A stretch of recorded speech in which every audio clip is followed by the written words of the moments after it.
Hey guys, so welcome back to my channel and welcome to my channel if you are new here. If you are new here, then make sure you go ahead and subscribe down below and hit that bell so that you're notified when my videos are launched every week. So today we're going to talk about breastfeeding. So as you know, I am a new mother of two. So I have a daughter. She is 3 years old. She'll be 4 in July. And then I just had a son 15 days ago. 15 days ago, I just had a baby boy. He is so precious and adorable. But today we're talking about breastfeeding. So I posted some things on my Instagram about breastfeeding and how it's going, and like a picture of my freezer and how I have all this breast milk now that has just this liquid gold that I just have, and it's just been amazing. And so so many people have been asking like, how are you doing it? Like, what you need to help me, and you know, what do you do, and what are you eating, and da da da. And I can honestly say the secret to breastfeeding well is prayer. I know it sounds like cliche, and like I'm not trying to be like super spiritual or whatever, but prayer, like literally my whole entire pregnancy, how I even got pregnant, was all because of prayer. My pregnancy was such, I had like a very good pregnancy. Prayer. I had a C-section and everything, and it went smooth, and I'm 15 days in. Okay, usually when you have a vaginal birth, you know, they give you 6 weeks. For C-section, they give you 8 weeks, right? So I am 2 weeks in, and I'm walking up and down the steps with ease. I am able to laugh, I'm able to cough, I'm able to blow my nose. And if you've had a C-section, you know that all of those things are painful to do when you have a C-section, because you're using those muscles in your core area, and it's painful to laugh, it's painful to sneeze and cough, blow your nose. Like, all of those things are just painful. I can do that, and it's only day 15. I can walk up and down the steps normally. Like, I'm still kind of hesitant because I'm like nervous, like, okay, am I supposed to be doing this? And I did have to run some errands on yesterday, and so I did have a little bit more bleeding than I had been, but I literally have just been not even bleeding a lot, you know. And so I equate all that to prayer. I equate my healing process, and if you've already watched my delivery story on my last video, then you already kind of know the backstory about the prayer and how I sent prayers to people. And that is literally what I'm standing on for breastfeeding, because breastfeeding was like getting teary-eyed. Try not to cry. But it was a desire for me to breastfeed Riley Grace. Why am I crying right now? I don't know. I don't even know why I'm crying. I can't even blame it. Can't blame it on the pregnancy anymore. Well, even though my hormones are still not back to normal, but I cry anyway. I'm either crying or laughing. That's kind of what I do. But anyway, I had a strong desire to breastfeed. I wanted to breastfeed with Riley Grace, but I didn't really pray about it. And I also had formula at the house, so I had kind of already had a plan B if plan A didn't work. So that was one thing that I didn't do this time. I didn't have, and still don't have, any formula. Well, they sent formula. For some reason, they just send formula to you. I don't know. Y'all comment down below if you're a mother and they like randomly sent you sample formulas, like samples of formula. Like, we have 2 boxes of like formula samples that we didn't pay for. But anyway, comment down below if that's something that happened to you too, because that was kind of weird. But anyway, but we actually bought formula just because I was like, just in case I can't breastfeed, I need to have some food for my baby. And so I only breastfed maybe a month, and that's probably stretching it a lot to say that I breastfed Riley Grace for a month. But I was just so hurt because I didn't really want to do formula, but then I wasn't producing milk. Like, I would be breastfeeding, on the pump for an hour, and I would get like 2 ounces, and it was so extremely frustrating. It was just heartbreaking. Like, I was just like, why can't I do this? And you feel like such a failure. You feel like you're not woman enough or whatever, and because you can't produce milk for your own baby. And so it was just like so heartbreaking. So then I just immediately just went to formula and was just like, screw it, my baby need to eat, blah blah blah. So this time I actually prayed before I got pregnant. And that's the thing that we have to realize, that prayer does work. And of course God is gonna have his way anyway, because I wanted to have a vaginal birth this time around instead of a C-section. But I had to have a C-section, and I knew that because I had previous appointments with other doctors saying that because of my prior history of C-section and the myomectomy, then I would more than likely have to have a C-section because of my uterus I had a higher risk of my uterus rupturing. So my thing was, okay God, whatever's going to be safest for baby to get here, I'm fine. Because I also had prayed for Riley Grace to turn because she was breech, and I had prayed, I got hands laid on me and everything. And I was just really praying that she would turn so I could have her vaginal, because the only reason why I had to have a C-section with her is because she was breech and she wouldn't turn. And I had fibroids. If you don't know the history, because you're new here, then I had fibroids with my first pregnancy, and she didn't have enough space to turn because the fibroids were in the way. So after I delivered and everything, and I literally was like, Lord, why didn't you answer my prayer? Like, I prayed that I wanted my baby to be vaginal. Why couldn't you just turn her so that she wouldn't be breech, so I could have my baby vaginal? And literally just like normal. It wasn't like an audible voice or anything. It was just like, because she wouldn't have made it. And I was like, okay, I'm cool with that. So some unanswered prayers is an answered prayer just alone, you know what I mean? So I was just glad that he didn't answer my prayer with that time.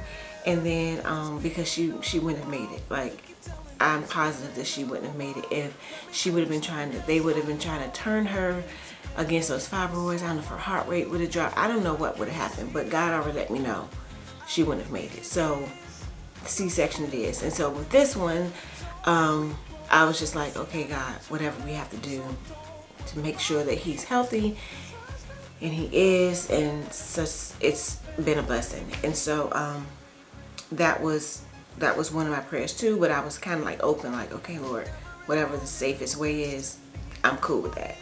But with breastfeeding, I was just like, God, I want to breastfeed this time. I want to like have that experience of giving my baby the healthiest food possible, healthiest food, and to be able to help build his immune system, and just all the benefits that come with breastfeeding. You have that closeness with your baby, and that's always great. And then also it's cheaper because you don't have to spend hundreds and hundreds of dollars on formula, and not knowing what's going in your baby. That's like, I think that's hands down, if you can breastfeed, if that's something that you desire, I think you really should pray about it so that you can make sure that you're producing enough milk. Pray and ask the Lord to make sure to get your body prepared to be able to breastfeed. And that was what I had prayed. I was just like, God, I really want to breastfeed this time. And it wasn't like a prayer like, oh God, Holy Father of God, look, like King of Kings and Lord, like it wasn't even all of that. It was just like, God, this time around, I want to breastfeed. I don't want to use formula. I don't want it to be a plan B. I only want to have a plan A, which is breastfeed. And I want my milk to come in strong. Like that was just a prayer. And it happened. And so I can definitely say that this pregnancy has been so good because of prayer. Like, I can't even stress it enough, guys, that if you are a woman that is trying to get pregnant and can't, pray.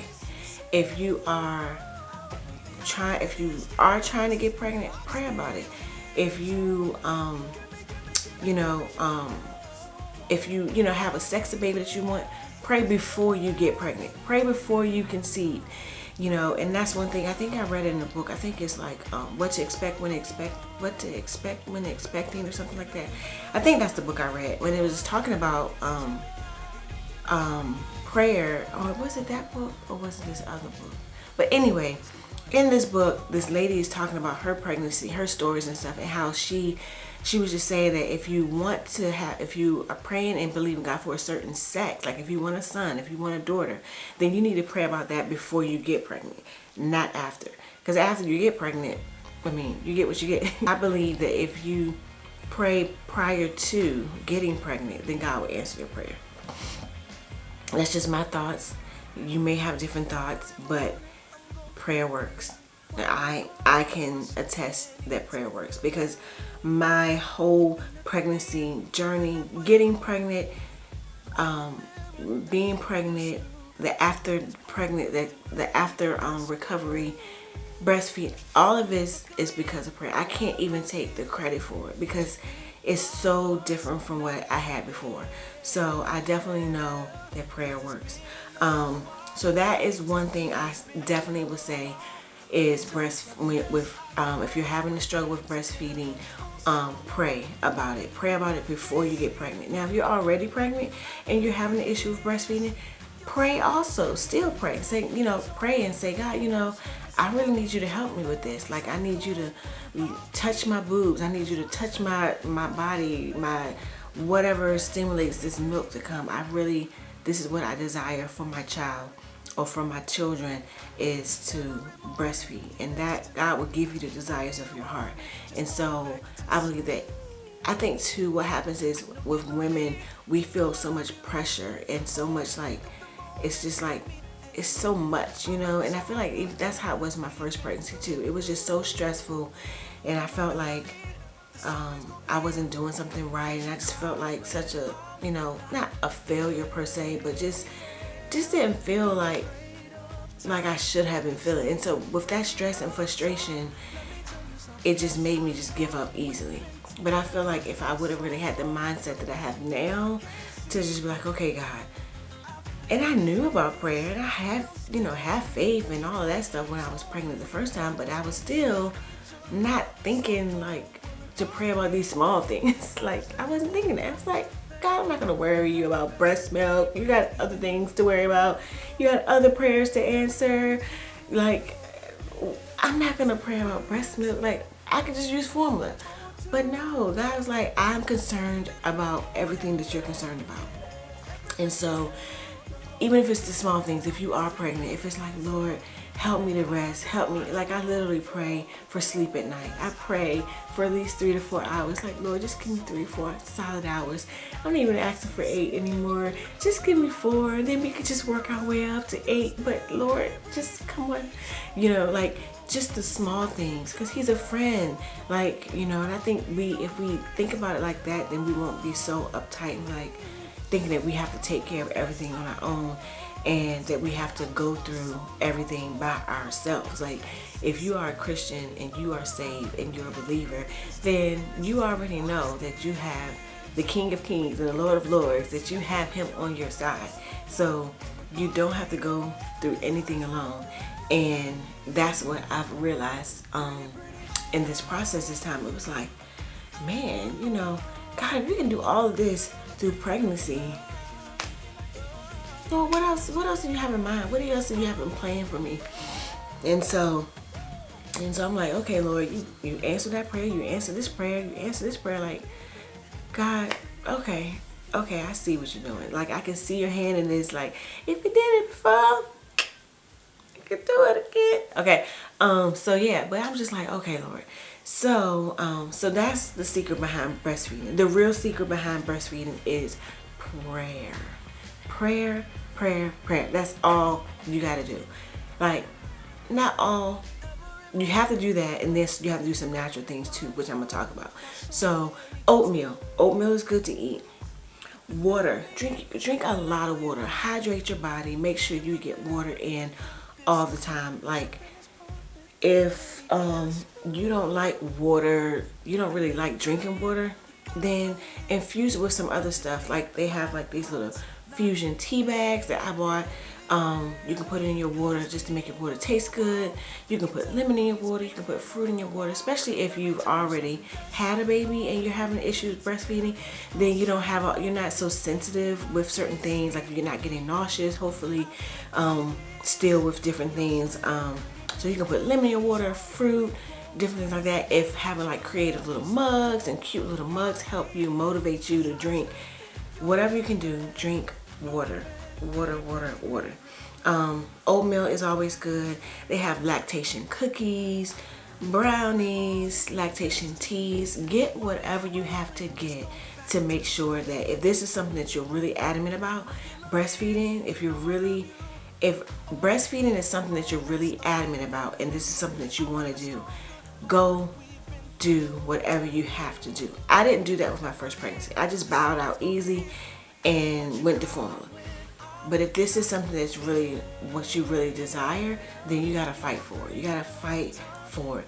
And then talk to a lactation specialist. They have lactation specialist groups where you can be in there with other moms, so that you're not by yourself, almost like a group counseling almost, but for breastfeeding. So because other moms are having issues, and it makes you feel okay that, okay, my baby's not latching on, or I'm not producing as much milk either, and then you don't feel like such a failure because you're not breastfeeding. So I think that's always good. Like some of those lactation groups, you can always look that up online. And sometimes a pediatrician may know of a good lactation group or lactation specialist. So go do whatever you have to do. Take the extra, take the necessary measures to make sure that if this is something that you really desire, that you make sure that you put the work in too, if it doesn't come easy. And then, what was I gonna say? Nipple creams. Nipple creams are a must. So put it on before, put it on after, to make sure you're keeping your boobs lubricated, keeping your nipples hydrated, because even when you're pumping, it's still a lot of pressure on your boobs and your nipples. So you want to make sure that you keep those bad boys lubed down. Keep the nips lubed down, okay? And then when your baby gets on, you want them to have a slippery grip. You don't want to and be like, won't let it go, okay? So you want to have that lubrication on there with the nipple cream, and make sure you get a non-toxic one so that you can put it on right before you breastfeed and you know it's not going to harm your baby. So those are some natural things you can do, some tangible natural things you can do to help, you know, your milk stimulate. And then also what I do is, after he feeds, I pretty much breastfeed every couple hours. So, and that's because it's filling up that fast too. But then also, after you breastfeed your baby, a lot of times when they're newborns, they're not eating a lot, right? They're only eating maybe one or 2 ounces of milk, right? So my doctor said week 2, they're gonna eat between 2 to 3 ounces. Week 3, 3 ounces. Week 4, 4 ounces. So that's a good guide. So just know that sometimes when you're nursing your baby, they're not getting all of those milk ducts out, right? And so sometimes if you pump, that kind of will stimulate your boob to make your boob think that you need to produce more milk, which is good because then you will produce more milk. Some people are like, don't do that because then your boob is just going to produce and won't know when to stop. But you can always freeze your milk, and you always have milk for your baby. I don't plan on nursing my baby and breastfeeding Junior until he's like 2 or 3. That's not what I have planned. I plan to breastfeed maybe up to a year, 6-7 months. I mean, just to make sure that he gets what he needs for that time. I don't foresee breastfeeding my child 3 years old, you know, 2 years old. Like, I don't foresee that. I don't have, you know, it doesn't matter, like, people breastfeed to their babies until they're 4 and 5, and kudos to you, you do you. But for me, and for me in my house, I just don't think I'm gonna be doing it that long. But if so that I'll have milk frozen, even if I want to continue to give Junior milk later on. At least I'll have some frozen and I can give it to him. So that's that. So at least I know he'll have good milk, even if it's, you know, if he's 1 year old and I stop pumping at 6 months. I mean, I stop nursing at 6 months. I'll still have a supply for him to use. But other than that, guys, that's my story. Breastfeeding plus prayer equals success. That's it. That's the story. I'm sticking by it, and that's about it. And I probably need to go because I feel my milk machine starting to fill up, so I need to pump again. That is the life of a breastfeeding mother. You're gonna always feel like you're leaking, and your boobs are always gonna let you know when it's time. So it is time now, guys. It is definitely that time, and I'm gonna go ahead and release my boobs from the pain that will occur if I stay on here too long. But guys, thank you so much for watching. Hopefully this video was helpful. Hopefully you will begin to start praying. If you are not pregnant already, then go ahead and start that prayer now, girl. Start praying for that sex. For if you have a certain sex baby that you want, start praying for your pregnancy recovery. Start praying how you want your pregnancy to be. Start praying, whatever you want your pregnancy to look like and to be, then do it. If you don't want no stretch marks, if you don't want your nose to spread, if you don't want no black neck, if you don't want no swollen ankles and feet, pray for all of those things. If you don't want to be nauseous and throwing up, pray. Pray, believe, get other people that will pray and get in agreement with you as well. And let's make it happen. Let's make it happen, moms. Let's go, mom. Hashtag mom life. Anyway, subscribe to this channel if you have not already, and hit the bell. Make sure you give me some likes, some thumbs up, because I really need them. Trying to grow this channel. And I will see you guys on the next video. Bye, guys. Something as perfect and pretty as you.